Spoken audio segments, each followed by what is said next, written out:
বন্ধুরা দেখতে পাচ্ছেন FZS ভার্সন 4 এবং FZS নতুন মডেল হাইব্রিড।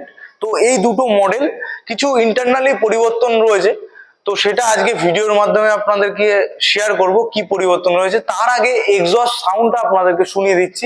সাউন্ডের দিকে যদি কোনো পরিবর্তন মনে হয় আপনাদের, অবশ্যই কমেন্ট করে জানাবেন।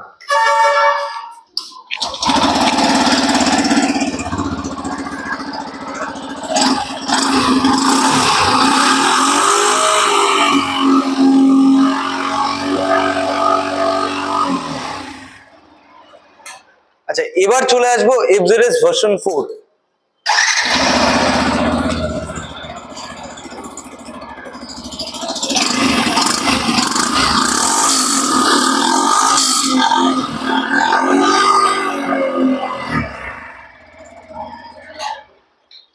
পুরো ভিডিও দেখার জন্য সাবস্ক্রাইব করে সঙ্গে থাকুন।